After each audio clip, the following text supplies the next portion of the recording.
It was one of those moments that feel like they should have been foreshadowed, like I should have known. But I didn't. I was too blind, too trusting. A family dinner, supposed to be a celebration, ended up being the catalyst for the collapse of everything I thought I knew. The room was filled with the usual suspects: my wife, Rachel, her family, and me. I'd known Rachel for years, been married to her for nearly 7. We'd been high school sweethearts. People often talked about finding the one, and I thought I'd found her. Hell, I thought we had everything: stability, love, a good home. She seemed perfect on the surface. But as I sat there, watching her laugh at some joke I didn't even hear, a sinking feeling gnawed at me. Something was off. Then, in front of everyone, right there, during a toast to celebrate our happy marriage, Rachel dropped the bomb. She said it with a smile, like it was some casual confession, and like she was just another person in the room talking about her day. "My lover, Dylan, sees me as a trophy," she announced, eyes scanning the table, oblivious to the knife twisting in my gut. "You see me as a problem?" The way she said it, like it was just another fact, something everyone should already know. Like it was no big deal. Her family, her parents, her cousins, even her sister, clapped, as if this was some goddamn performance. I just sat there, frozen. I couldn't process the words. I had been humiliated before, but this felt like something different, something darker. The man who had been my best friend, Dylan, had been the one she'd been spending her time with. For 4 years. My mind raced. My body was numb, my heart a punching bag in my chest. I was worthless in their eyes now. And I couldn't even argue with them. I couldn't even defend myself. Not when the woman I loved and trusted had been living this sick life for so long. Not when the whole world seemed to be in on it but me. I wasn't going to beg. I wasn't going to beg for an explanation.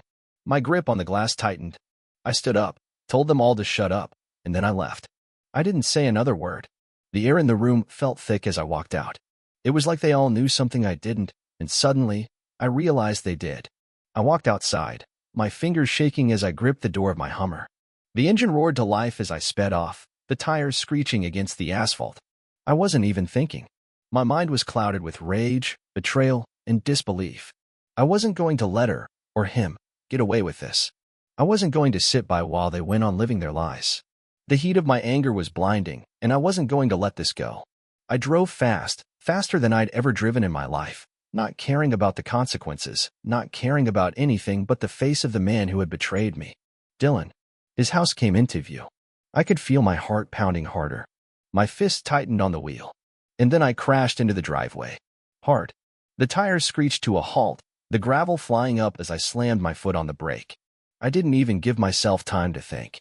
I yanked open the door and stormed up to his front door. Dylan opened it. His face was pale, his eyes wide with shock. He must have heard the car. He must have known what was coming. But he was frozen, like a deer in headlights. And I wasn't stopping. Not now. Not when I had this much fury running through my veins. I stepped closer, and his eyes flicked down to the ground. He knew. He knew he was done.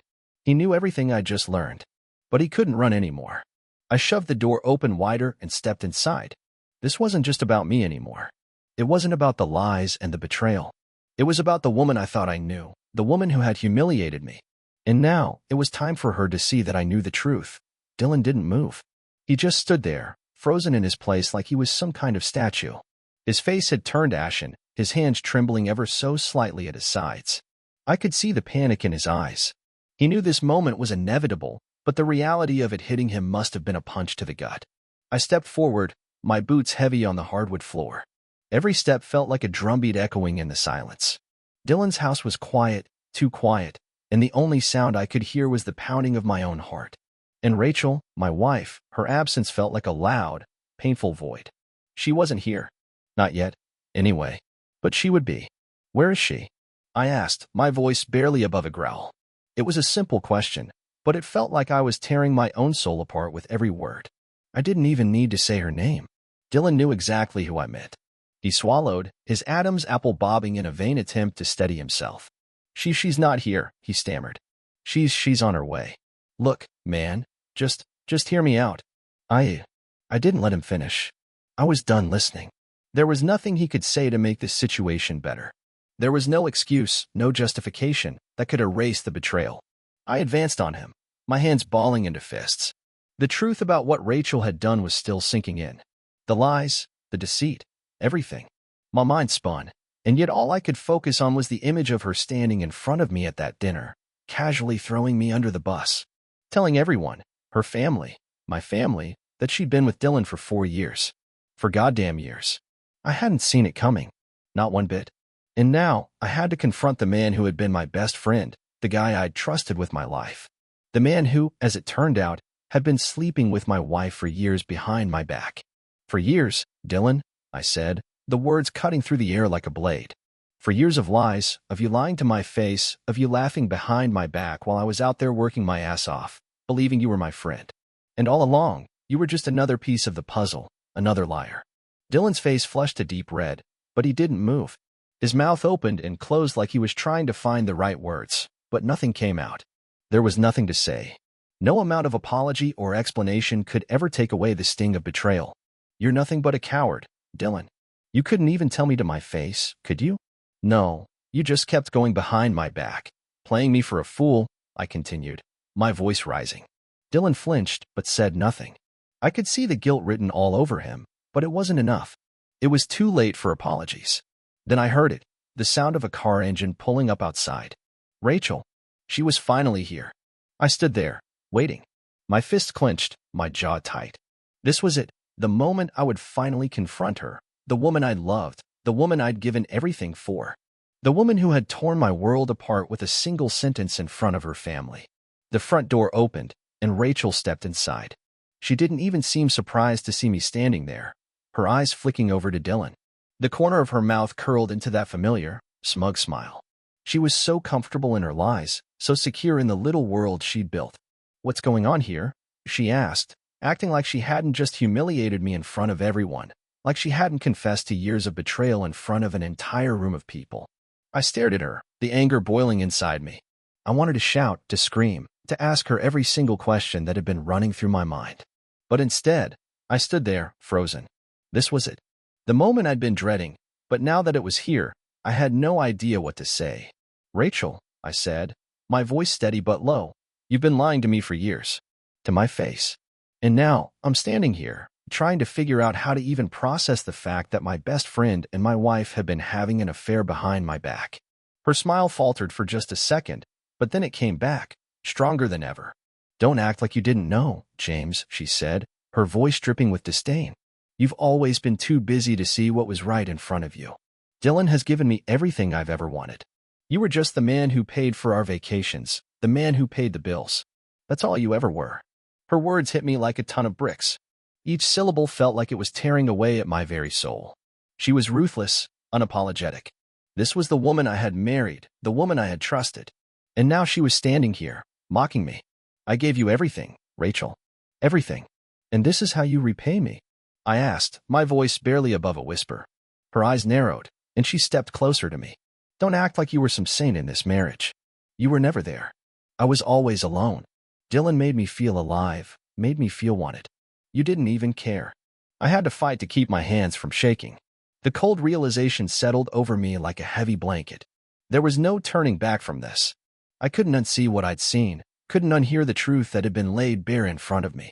But I couldn't let her get away with this. Not like this. Her words hung in the air, each one like a slap to my face. I was standing there, hearing the woman I had loved, the woman I had married, justify everything.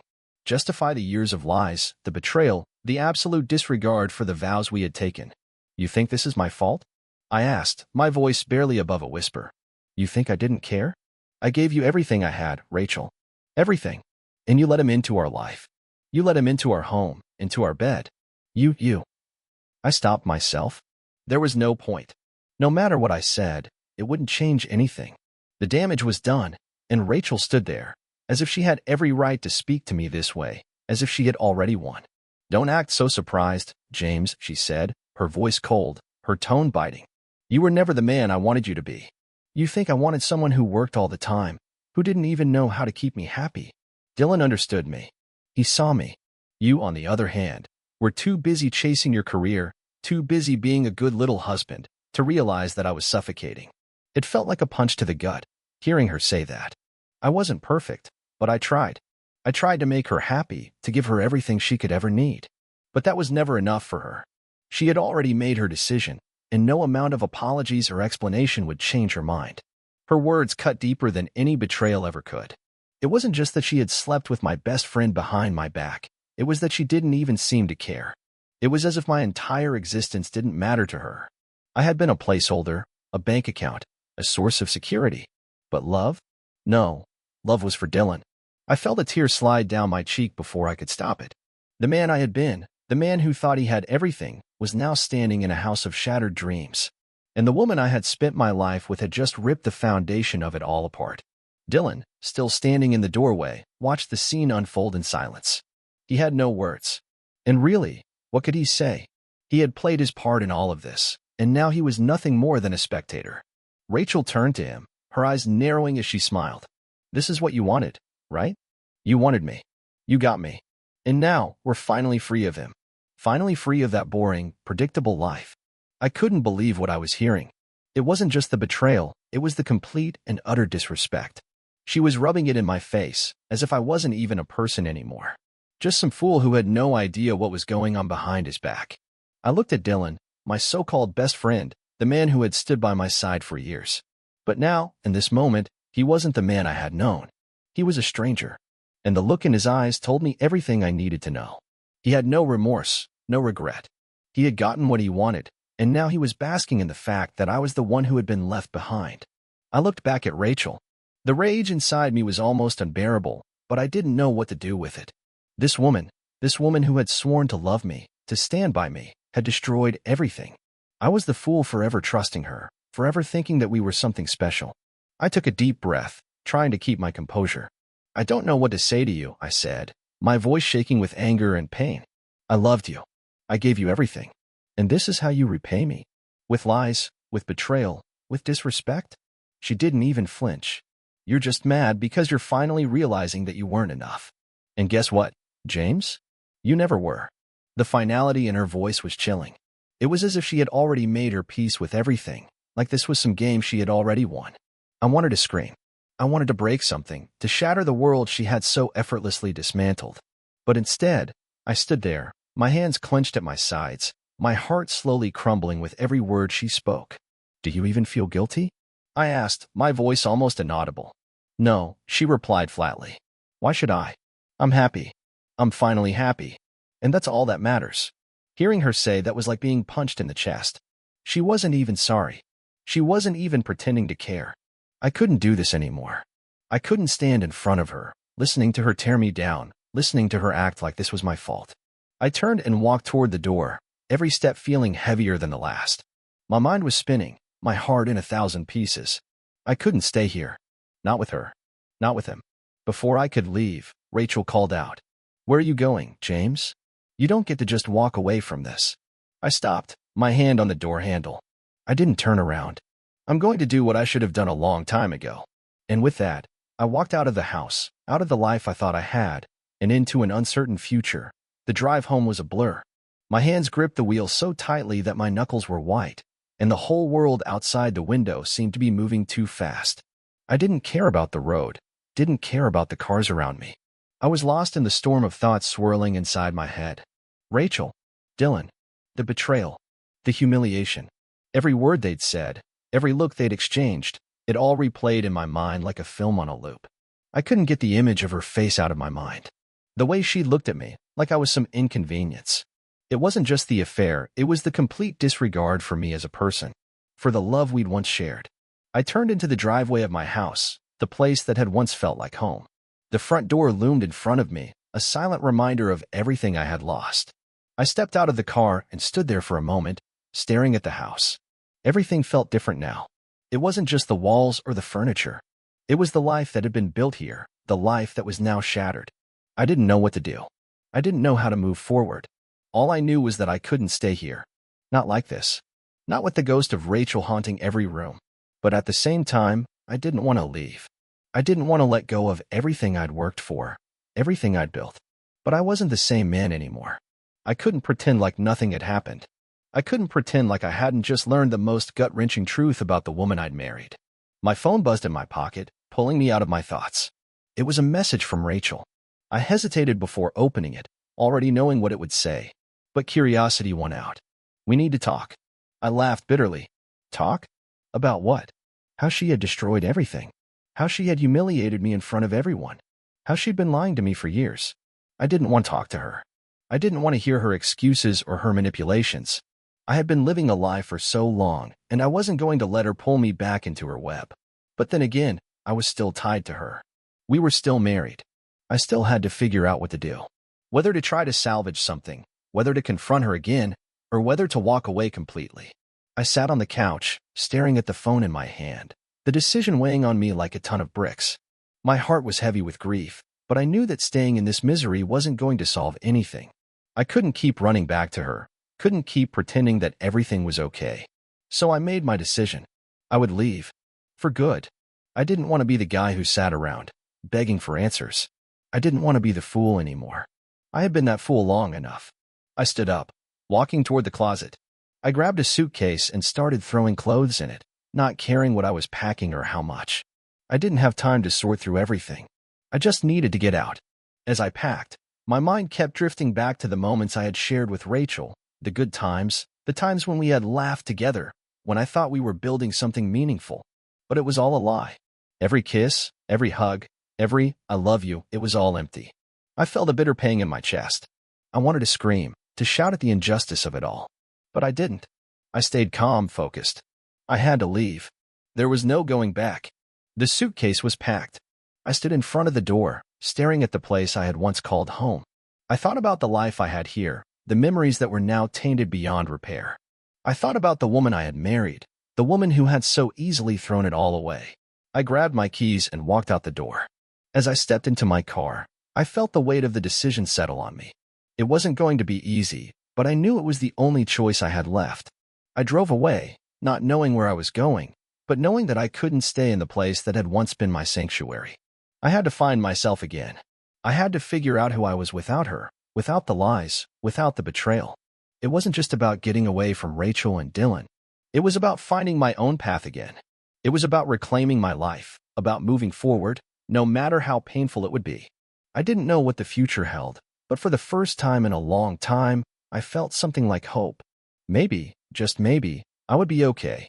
The days that followed were a blur. I stayed in a small, cheap hotel on the outskirts of town. It wasn't much, but it was all I could afford right now. I didn't want to be in a fancy place, didn't want to feel like I was running away from my problems in some way. I needed something basic, something that could help me clear my head, even though every time I tried, the truth would find its way back to me. Rachel didn't stop calling. Her messages kept flooding in, but I ignored them all. I had nothing left to say to her. The more she reached out, the more it confirmed to me that she didn't care about anything except trying to control the situation. Her texts ranged from pleading to cold. I was being unreasonable, overreacting, and then in the next message, she was asking for closure. I didn't want closure from her. What was the point? Closure meant that there was something left to salvage. But everything had been burnt to the ground. What she didn't understand was that I wasn't the same person I had been when I walked out of that house. When I drove away, I wasn't running from the situation, I was running toward my freedom. A freedom that I didn't know I needed until it was taken from me. I spent hours walking around the city, trying to clear my head, but the more I walked, the more the reality of everything hit me. I had been played by the woman I loved and the man I called my best friend. I couldn't even look at Dylan the same way anymore. He wasn't my best friend anymore. He was a traitor. And Rachel? She wasn't my wife. She was a stranger, a cold, heartless woman who had no regard for anything or anyone other than her own desires. One evening, I found myself sitting in a small bar, nursing a drink I didn't particularly care for. My thoughts were heavy, but I couldn't shut them off. I didn't even want to think about what I'd lost. Every time I did, the pain felt like a tidal wave, pulling me under. So, instead, I focused on my surroundings, the loud chatter, the clink of glasses, the music playing in the background. It was easier to lose myself in the noise, to pretend for a few minutes that everything was fine. But I couldn't escape it forever. I ended up running into someone I knew from my old life. Ben. He was a guy I used to work with, someone I hadn't seen in a while. At first, he didn't recognize me. I guess I looked different, haggard, like I hadn't slept in days. But when he did, he waved me over, and we ended up talking for a while. "You look like hell, man," he said, his eyebrows furrowed in concern. "Everything all right?" I wanted to tell him everything. I wanted to shout about how Rachel had betrayed me, how Dylan had stabbed me in the back, how my whole world had fallen apart in the span of a few hours. But instead, I just nodded. Yeah, just going through some stuff, I muttered, not sure how to even explain it. What was there to say? How could I even begin to tell someone what had happened when I didn't even fully understand it myself? Ben didn't push. He just listened as I gave him a watered-down version of the truth. It was hard, but somehow, talking about it made it feel a little less heavy. For the first time in days, I felt like I wasn't alone in this. But the moment Ben left, the loneliness crept back in. I still had to face the reality of what had happened, what Rachel had done. I didn't know if I could ever forgive her. I didn't even know if I wanted to. Every part of me wanted to scream at her, to make her understand the weight of what she'd done. But every time I thought about it, every time I thought about her face, the way she'd smiled when she told me she'd been with Dylan for years, the way she'd humiliated me in front of everyone, it just fueled the fire. I didn't care about her explanation anymore. I didn't care about her excuses. I just wanted to move on, to find a way to start over. And then, something clicked in my mind. I realized I didn't need to hold on to the anger. The anger, as much as it felt like justice, was only holding me back. It was keeping me tethered to her, to that life. I didn't want to live in that place anymore. I didn't want to be stuck in the aftermath of this betrayal. It was time to let go. I spent the next few days making decisions. I reached out to a lawyer, started the process of figuring out how to separate everything, financials, property, everything that tied me to Rachel. I didn't want anything from her. I just wanted the cleanest break possible. But the hardest part, the part one wasn't ready for, was accepting that it was over. That the love I'd once felt for Rachel, real or imagined, was gone. The life I thought I had was gone. And I couldn't change any of it. I couldn't go back and fix the mistakes I'd made, nor could I undo the damage that had been done to me. But I could move forward. I could reclaim my life. It wasn't going to be easy. The emotional scars were deep, but I knew I couldn't keep holding on to the past. Rachel had made her choice, and now it was my turn to make mine. The first step was accepting that this was over. And the second? Finding peace with it. The first week in the hotel had felt like a slow march through fog, each day blending into the next. It was hard to distinguish where the hurt ended and the numbness began. I hadn't thought about what came after, only about surviving the first few days. But now, as I sat alone in my small room, staring out the window at the city lights below, I knew it was time to stop just surviving. It was time to start living again. I took a long breath and closed my eyes, trying to push away the lingering thoughts of Rachel, of Dylan, of everything that had fallen apart. I couldn't let them have control over me anymore. I couldn't let them be the ghosts that haunted me, that held me back. I had to let go completely. The next morning, I woke up earlier than usual. I wasn't sure why. It wasn't like I had anything to look forward to, but I had a sense that something had changed.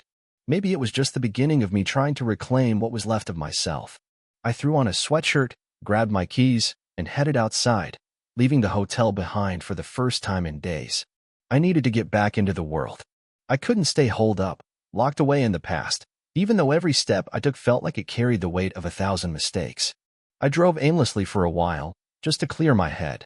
The city felt different now, quieter somehow.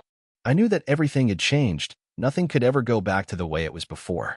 I ended up at a park, a small, quiet spot I used to visit when I was younger. The weather was crisp, and the air was sharp, a reminder that time was moving on, regardless of how much I wanted to stop it.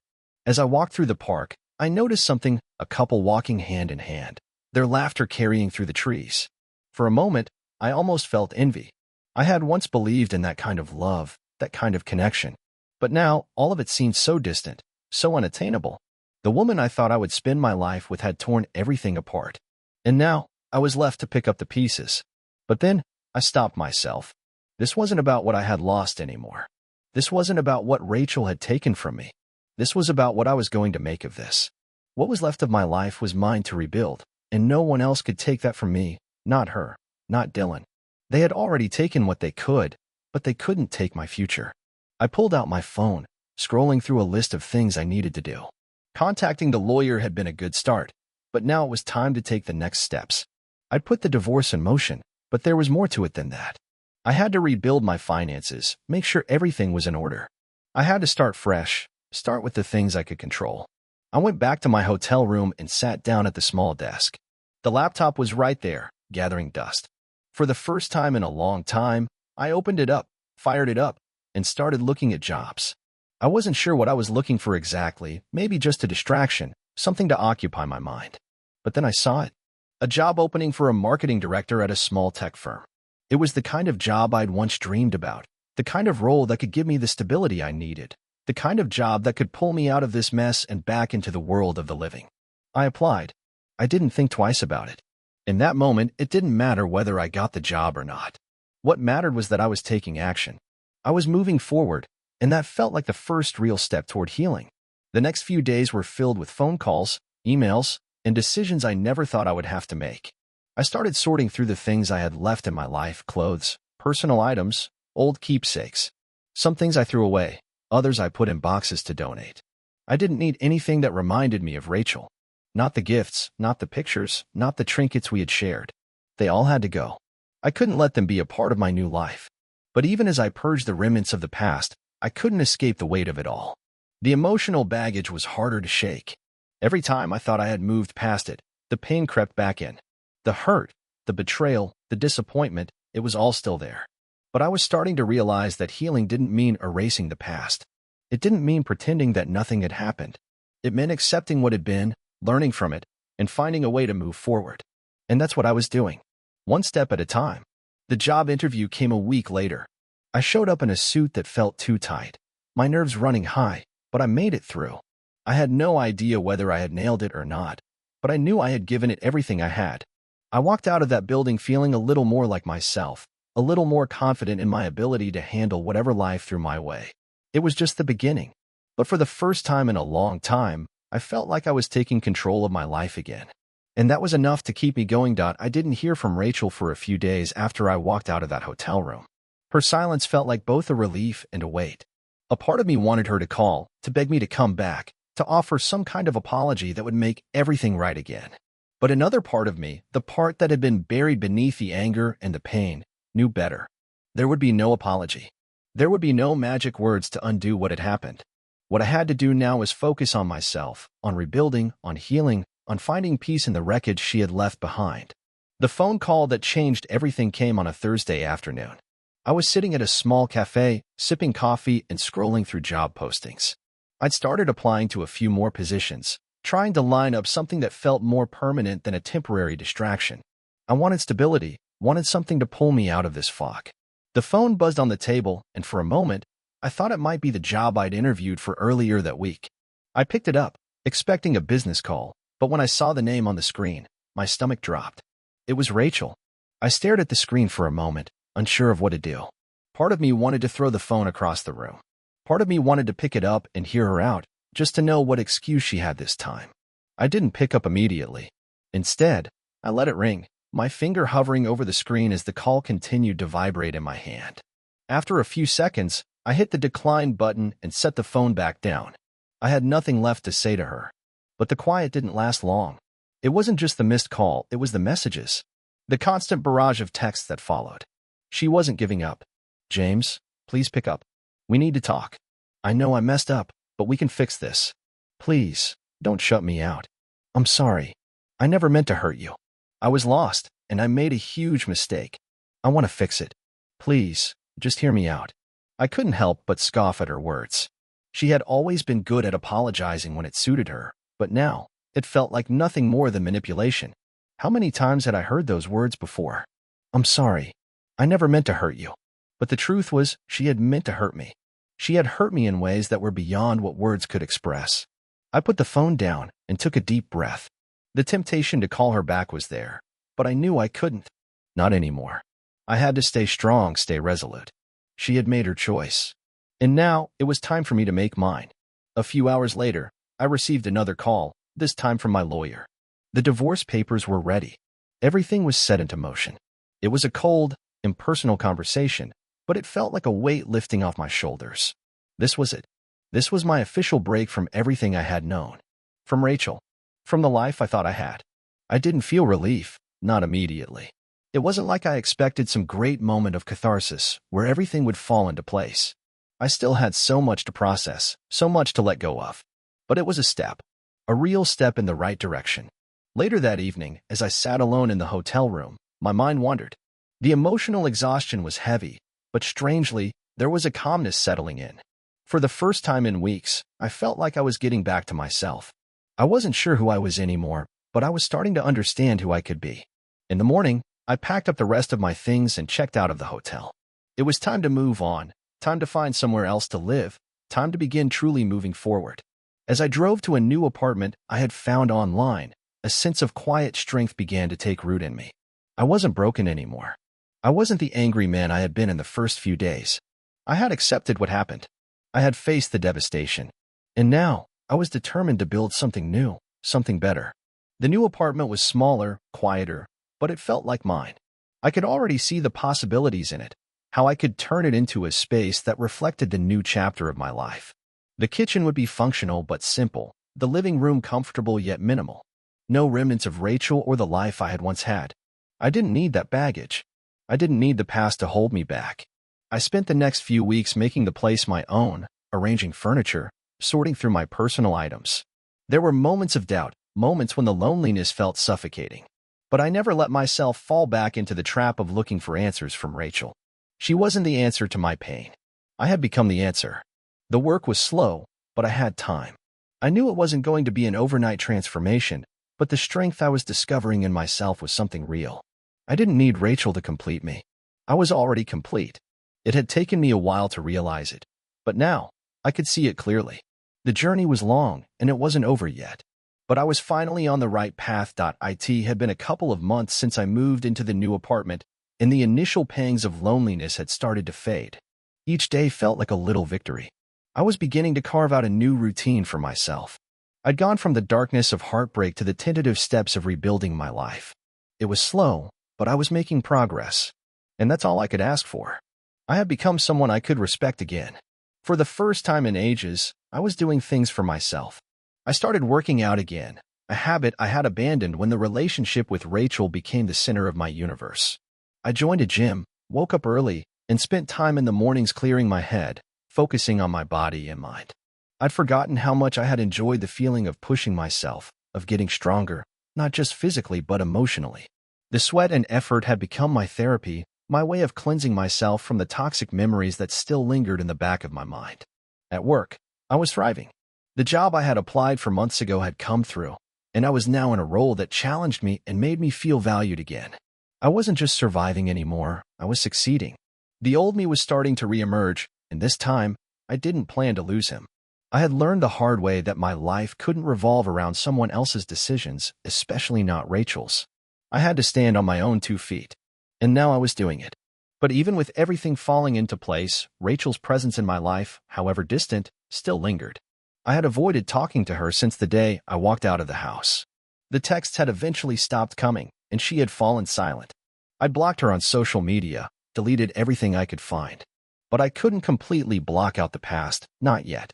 Then, one day, she called again. The call caught me off guard. I hadn't expected to hear from her, not after all this time. But there it was, her name flashing on the screen, pulling me back into the whirlwind of emotions I'd worked so hard to escape. I let it ring for a moment, hesitating. I didn't know what she wanted or why she was reaching out now. Part of me wanted to pick up and scream at her, to ask her how she could do this to me, to ask her why I wasn't enough. But I had learned something over the last few months. Some questions were better left unanswered. I didn't need closure from her anymore. I had given myself the closure I needed, and hearing her voice wouldn't change that. I swiped the call away and set the phone down. For a brief moment, I sat there, feeling the weight of the decision I had just made. But then, I realized something. It felt good. It felt freeing. This was the last piece of the puzzle. I wasn't going to answer her calls. I wasn't going to allow her to drag me back into that emotional chaos again.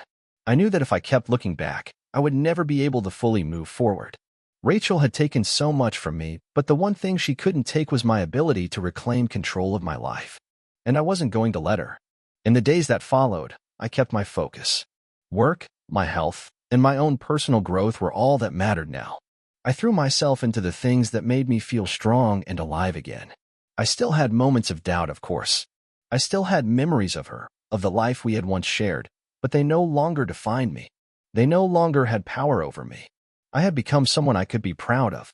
I had become someone who could stand on his own, someone who wasn't afraid to face the future, no matter how uncertain it seemed. It wasn't perfect, but it was mine. And it was enough. One evening, as I walked through the park near my apartment, a sense of peace washed over me. I was no longer weighed down by the past. I had let go of the bitterness, the resentment, and the sadness. They no longer held me captive. I had made the choice to be free, and that was something I had to do for myself, not for anyone else. I thought back to the man I had been before everything fell apart. He had been trusting, loving, maybe even a little naive. But now, I was different. I had been through hell and come out the other side stronger, wiser. I had learned that love wasn't about possession, control, or sacrifice. It was about respect, honesty, and knowing when to let go. Rachel's betrayal had almost destroyed me, but instead, it had made me who I was meant to be. I was no longer defined by what had happened to me. I was defined by what I chose to do with it. As I looked up at the sky, the stars beginning to dot the horizon, I smiled to myself. I had made it through the storm, and now I was free. There was nothing left for me to prove, only new horizons to explore. And for the first time in a long time, I felt ready to face whatever came next.